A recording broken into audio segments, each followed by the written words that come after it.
Fala pessoal, tudo bem com vocês? Renato Augusto revela que se colocou à disposição para jogar de centroavante no time do Silvinho e você vai entender por que isso aconteceu. William segue de fora. Chega mais, eu sou o Chico Garcia, inscreva-se no canal e vamos juntos.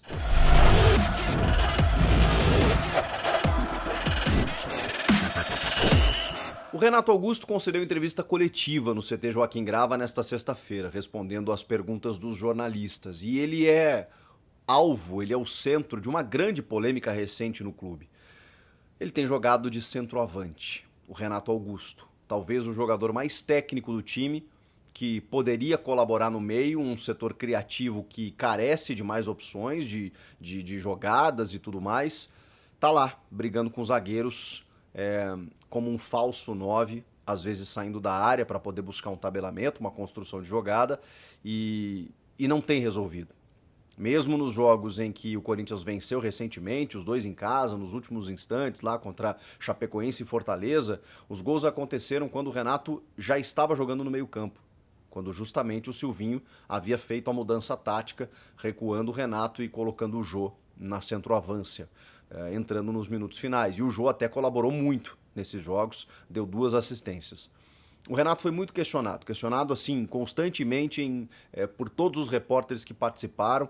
Posso citar alguns aqui, o Jonas Campos, o Rodrigo Vessone, o Thiago Salazar, o André Hernan mais na frente lá também fizeram questionamentos sobre isso, o Marcelo Braga, rapaziada que cobre o dia a dia do Corinthians, questionaram ao Renato, entre outras questões, né, sobre essa função.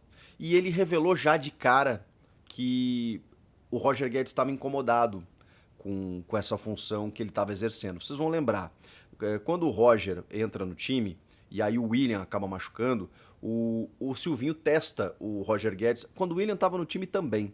Ele testa o Roger Guedes de falso 9 porque o Jô não estava conseguindo, né? Não estava conseguindo desenvolver por uma questão física realmente, né? Tava recebendo muitas críticas e ele testa o Roger, uma função que ele já tinha exercido, inclusive no próprio Atlético Mineiro, antes de ser vendido para a China. E eu não diria que não funcionou. Eu acho que foram poucos jogos e tudo mais, mas o Roger, essa informação, não estava adaptado, não estava confortável, não estava se sentindo bem. Eis que o Silvinho precisava, diante disso, mudar o posicionamento do Roger Guedes, que eu acho que ele também rendeu mais, está rendendo mais pelo lado esquerdo. Isso também é um fato. Acho que ele não jogou tanto tempo assim de falso 9 para a gente poder observar melhor, mas é fato que ele rende mais pelo lado esquerdo do campo. E o Renato se colocou à disposição.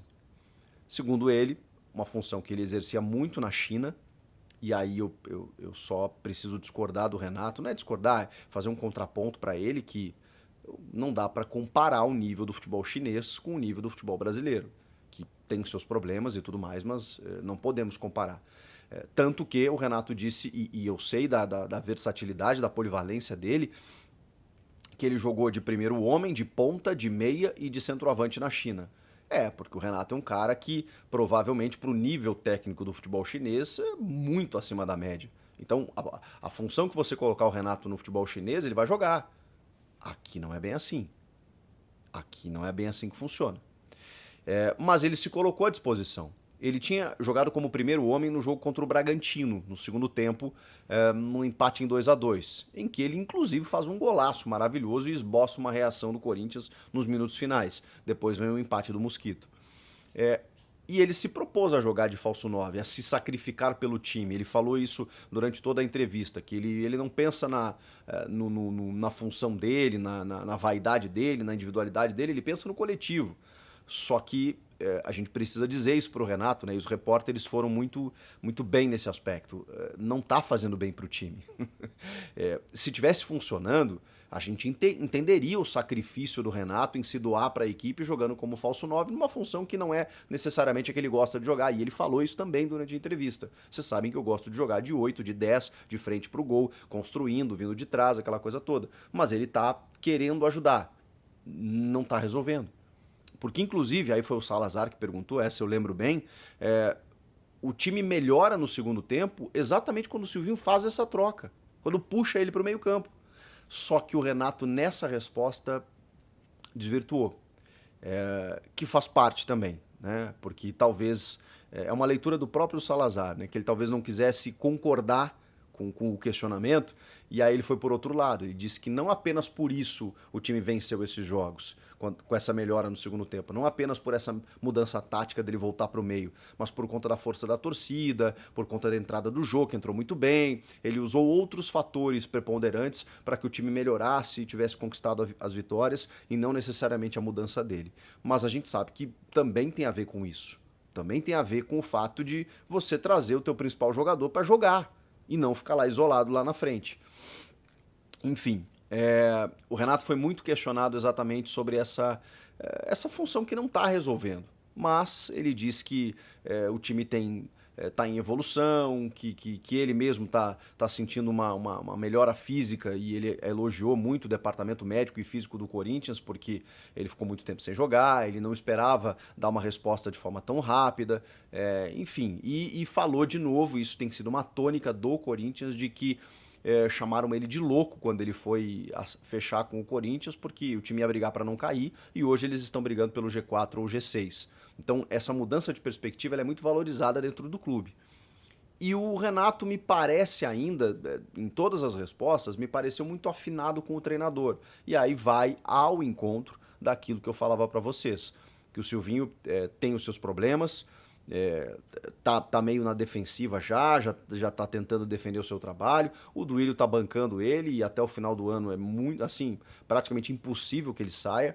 E pode ser, inclusive, que ele seja mantido por conta disso. Ele tem a confiança dos jogadores. Claro que pode ser muito discurso externo, mas eu não acredito. A gente sente isso, quando o relacionamento não tá bom, quando os jogadores não compram a ideia do treinador, não é o que parece. E a gente tá falando de um cara extremamente líder, um cara que tem uma influência muito grande no clube, um cara que é ídolo, e um cara que, assim, tá super disposto, tá valorizando o trabalho que tá sendo feito. Enfim, foi essa a tônica da entrevista do Renato, mas não respondeu, né? E a tendência é que, até porque não é ele, né? Não é ele que vai decidir onde ele vai jogar. Ele tá só, enfim, explicando que ele se colocou à disposição, que ele tá lá tentando ajudar o time, enfim. E é o papel dele realmente. O Silvinho é que tem que ser questionado sobre isso, é questionado depois dos jogos e também não responde. Então a tendência é que isso continue. Mas eu tô assim com um feeling, não é informação. É um feeling de que contra o Cuiabá neste sábado, talvez o Silvinho comece com o Jô. Não sei, o Jô tem entrado bem nos jogos. A gente já detectou que desde o início o Jô tem dificuldades físicas. E aí, quando ele entra no segundo tempo, com essa mudança tática, às vezes você consegue ter algum benefício, e tem acontecido isso. Mas eu não sei se por essa dificuldade de encontrar um centroavante e por esses testes que o Silvinho tem citado em todas as entrevistas, né? Tentamos o Luan, tentamos o Roger Guedes, tentamos agora o Renato, se ele não vai voltar com o Jô. Porque tem dado certo quando o Jô entra no segundo tempo, não sei. O Fábio Santos não tá, então entra o Lucas Piton, o Fábio Santos suspenso. E o William, mais uma vez, não foi relacionado. Existia essa expectativa, trouxe um vídeo no início da semana falando para vocês que poderia antecipar aí o retorno dele. Ainda tá um pouco antes daquilo que a gente imaginava, mas então ficou para o jogo contra o Flamengo na quarta que vem, um jogo também importantíssimo, né, de um grande tamanho, para que o Corinthians siga firme aí buscando uma vaga na fase de grupos da Libertadores, que seria fundamental. Então o William não estará nesse jogo. E aí a gente tenta montar uma escalação dentro daquilo que ele tem feito. Será que ele vai manter o Gabriel e o Duqueiroz? É uma tendência. Com o Juliano, Mosquito, Guedes e Renato de falso 9. Ou, que seria o que eu faria, Duqueiroz como primeiro, Juliano, Renato, Roger, Mosquito e Jô. Era o que eu faria começando a partida. Eu sei que tem muitos críticos do Jô aqui no canal, mas assim, gente, não tem o que fazer.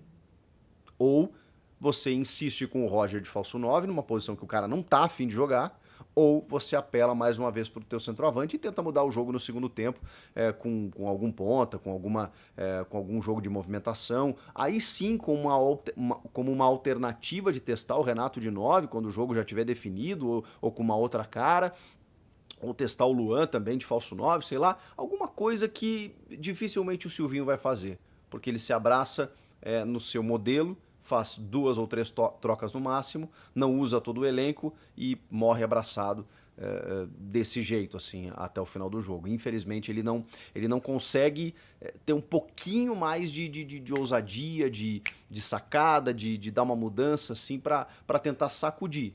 Essa vitória contra o Cuiabá, ela é fundamental. É um jogo em casa, o Corinthians precisa vencer os seus jogos em casa.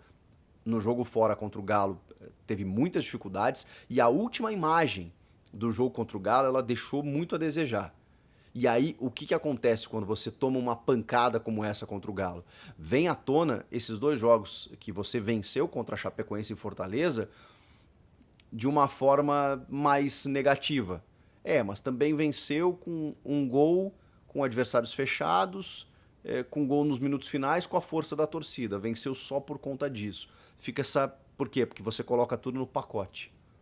Então é preciso vencer, convencer e vencer de uma forma mais tranquila, né? Que não venha com gol nos minutos finais, que não venha com uma escalação equivocada no início para que ela seja alterada durante o jogo, que não venha com um sufoco, com, sabe?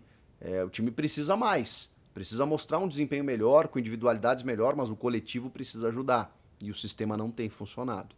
Então, grande expectativa para esse jogo contra o Cuiabá e até mesmo na escalação, né? Será que o Renato vai de 9 de novo? Não sei, vamos ter que esperar. Comenta aqui, inscreva-se no canal, eu volto na próxima. Tchau!